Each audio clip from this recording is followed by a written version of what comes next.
Representing Shogun here, and the battle for Kyiv raged on throughout the night last night. It is unclear as to how many casualties there were, but what is clear is that Kyiv still stands today. Ukraine is claiming that they successfully repelled enemy forces and defended the city of Kyiv, while Russia is claiming that they put a halt on advancement of enemy troops, and that is why Kyiv has yet to fall. But we know that that isn't true because we saw intense firefights happening throughout Kyiv last night and throughout other cities and regions across Ukraine. Now, I want to give you all a report from the ground, but before I do that, I want to preface this by saying that a wise man once said that the first casualty of war is the truth. War is full of wartime propaganda. Over here in America, I think we've gotten used to propaganda. We've gotten accustomed to trying to decipher through it, especially over the past 5 or 6 years, and especially since this whole beer bug situation came about in the world. We've been dealing with so much propaganda, and we've been trying to battle our way through it so we can get to the truth. And during war, there's a lot of propaganda put out. There's a lot of misinformation put out on both sides of the playing field. And I am doing my best to try to weed out the misinformation and bring you all only facts. With that being said, though, a lot of this information is coming from one side. Russia is being tight-lipped about this whole operation for the most part.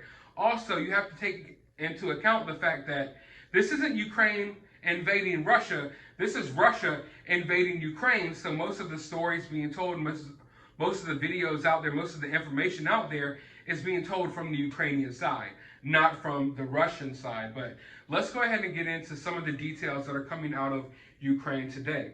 A U.S. official has claimed that Russia has fired over 250 mostly short-range ballistic missiles into Ukraine since the start of this invasion. Ukraine is claiming that Russian forces opened fire on a bus, killing 5 civilians. All victims were residents of the Torstik city near the front line in Donetsk Oblast. Also, they are now saying that they have destroyed all rail links to Russia.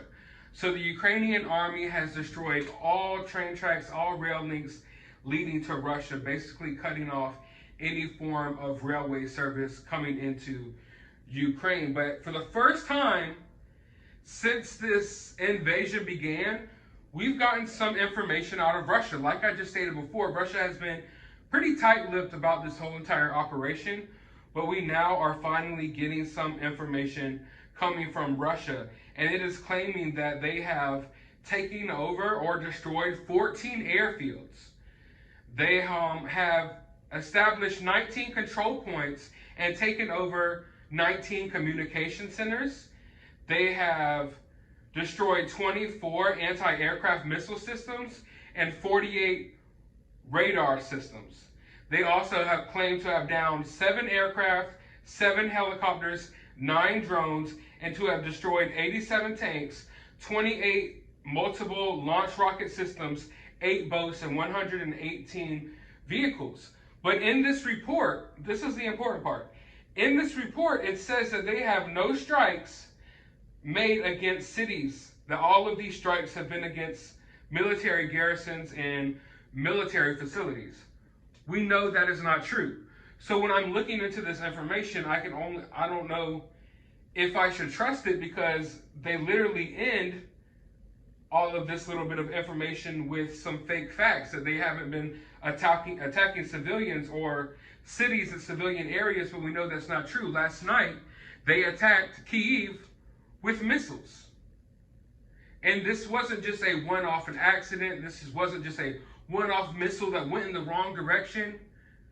This was done purposely, and even more missiles were taken out by anti-aircraft, anti-missile launchers on the ground in Ukraine from their air defense system. So Russia right here is basically, they're saying one thing and they're doing another. They've been doing this since the beginning. I know that it's hard to trust information when it comes from any side of war, because it's in both sides' best interest to overinflate numbers, to boost the morale of their soldiers while dampening the morale of the enemy, So both sides are going to try to inflate these numbers as high as possible. And I understand that. But I can't verify that Ukraine is lying to me. When I see the information that's released from Ukraine, I can't just sit here and refute it. I don't have evidence that they're lying. But when it comes to Russia, I'm not sure if they're telling the truth or not about all of these downed aircrafts and how many airfields they're taking over. I'm not sure if they're telling the truth about that or not. I wouldn't doubt that they have. I know they have the capability of doing so. But when they also add in there some misinformation claiming that they aren't attacking cities, it's like, oh, that's information that I can verify is a lie. So I don't know if I can trust this information anymore. Take last night as a perfect example. Russia was claiming that they halted the advancement of enemy troops into Ukraine and that they were trying to establish a ceasefire so they could take it to the negotiation table. But in reality, we saw that there was intense fighting all across Ukraine yesterday. We saw tons of troops and military equipment coming across the border into Ukraine. So they're saying one thing and they're doing another. And now they're claiming that Ukraine declined to negotiate. And what Russia means by negotiate is basically they're trying to negotiate the leadership of Ukraine's surrender. They want the leadership in Ukraine to surrender so they could basically take over Ukraine, establish their own government there without having to go any further with this invasion, without having to, lose any more military equipment and needless lives. But the Ukrainian president and the people of Ukraine have made it clear that they do not plan on surrendering, that they plan on defending their cities, their towns, their homes until their very last breath. So Russia's sitting here like, oh, we tried to negotiate with them. We tried to peacefully end this. And they refused. So now what is Russia doing? Now Russia is claiming that they're going forward with a full-scale offensive. A spokesperson for Russia's defense ministry said that the order to start the offensive followed Ukraine's alleged refusal to engage in peace talks. Now, I'm going to be honest with you all. I don't believe that Ukraine is refusing to engage in peace talks. I just don't think these peace talks are peace talks at all. I think these talks are talks of trying to force Ukraine or the Ukrainian government into surrendering. And the Ukrainian people and the Ukrainian government have made it clear that they plan on taking up arms and defending their cities, towns, and homes until their very last breath. And that's just what the situation is. So now Russia is saying that, or basically they're using this as an excuse for a full-scale advancement of troops. A full-scale advancement of troops. We've already seen what looks like a full-scale invasion of Ukraine, but you have to understand that there has only been reported 30 to 60,000 Russian boots on the ground in Ukraine at the moment. But we know there were over 200,000 troops on the Ukrainian border. So they haven't even sent in half of the troops yet.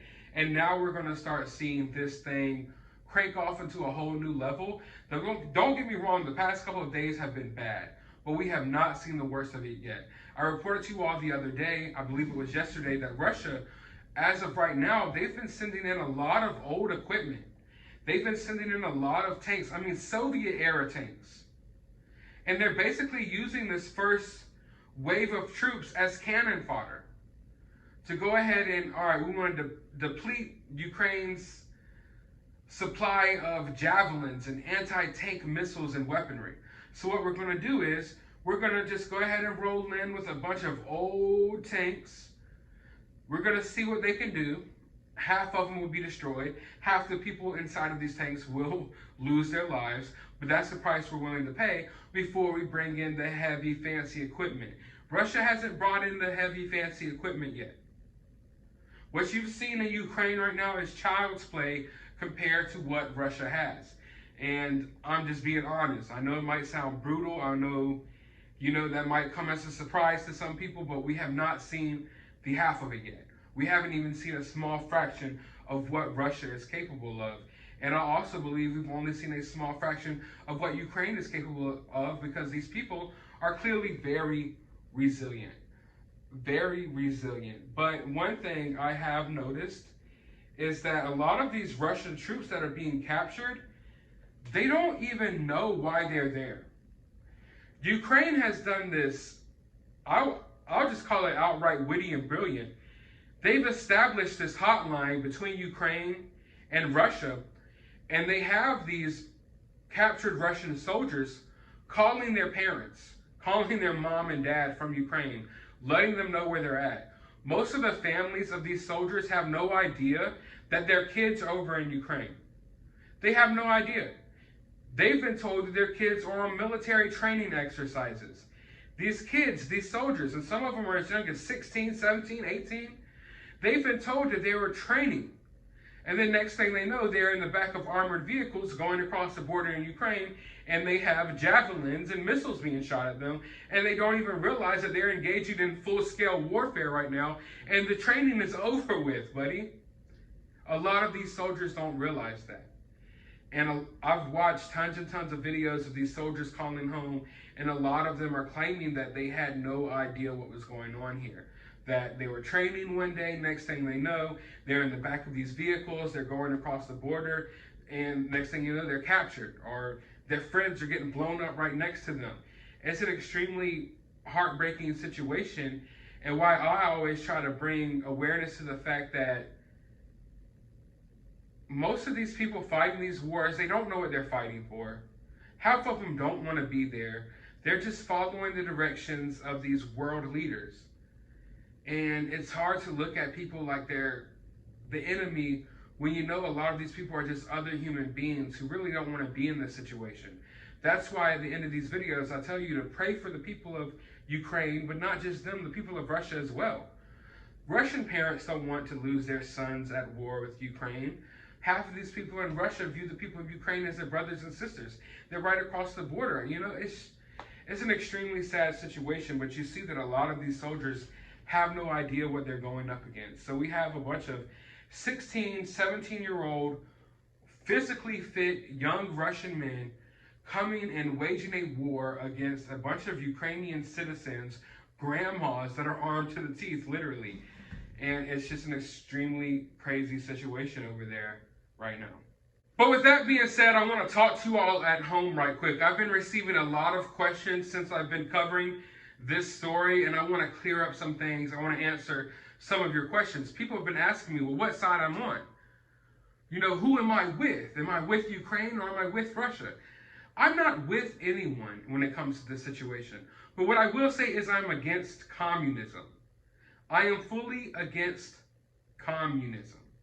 And I feel like a lot of people in this country, especially during this situation, are being tricked into siding with communism just because maybe they don't like the leadership in our country right now.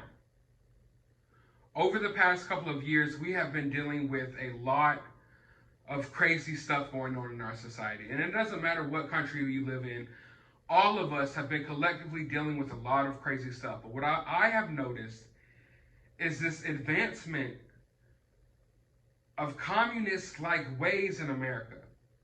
And a lot of it, I'll just be honest, I don't get political. I don't subscribe to a certain political side. Like, I'm not a Republican, I'm not a Democrat, I'm not anything. I look at certain situations and I cherry pick what I believe in, and I agree with some people on certain sides and some people on other sides. So I don't have a political party of choice. But what I will say is I've seen the left, or not everyone from the left, but a lot of the far left, fall into like this almost communist-like state where they are directly supporting communism. And they don't even try to hide it no more. They have rallies about communism. They're pushing all this Marxist ideology onto people. And that has been extremely scary for me because I am totally against communism. I am totally against everything communism stands for. I'm a freedom-loving person. I love the freedom of speech. And the freedom of speech is something you do not get in a communist regime. With that being said, I have seen America and the West take steps toward communism. And I am against communism every step of the way. I do not side with communist dictators. I will not side with Putin. I will not side with Justin Trudeau in Canada. Because make no mistake about it, Trudeau is becoming a communist leader. He has communist type ideology. and his heroes are communists. But what I have been seeing since this whole situation has taken place is a lot of people on the right, because I guess of their disdain of Joe Biden, and don't get me wrong, I'm not a fan of Joe Biden either, a lot of people on the right are like taking Putin's side in the situation. The same people who have been calling people communist and warning people about communism and warning people about Putin for the longest, constantly talking about communist this, communist that, are now being backdoor tricked into supporting communism. Do not allow that to happen to you all. Every time I cover a news story on this channel, people say that, oh, this news story is probably a distraction or a psyop, which I'm well aware that the media and our government and governments around the world, they use news stories as distractions to distract you from other news stories. I get it. But I'm also an adult that is fully capable of paying attention to multiple things at once. So just because I have my eyes focused on one news story doesn't mean that I don't know what's going on in the rest of the world, or that I don't know what's going on in this country just because I'm paying attention to a certain other news story. But I find it funny that people keep talking about psyops when they're being psyoped into backdoor supporting communism. I do not understand why people are being so soft on Putin. I do not understand why people are, in many ways, almost siding with Putin in this situation. Because when you side with Putin, you side with communism. And I know there's a lot of political things going on in the background when it comes to this situation. I'm well aware of that. But I want to make myself clear that I am not trying to tackle this story from a political angle. If you want political discourse surrounding the conflict in Ukraine and Russia, you're on the wrong channel. What I am trying to do is give you a play-by-play outlook of the situation that's happening on the ground out there. Because I know at the end of the day, it doesn't matter what, politically, or what political party or what political motivations caused this to happen. At the end of the day, this is still happening. And regular people like you and me are losing their lives on the streets of Ukraine.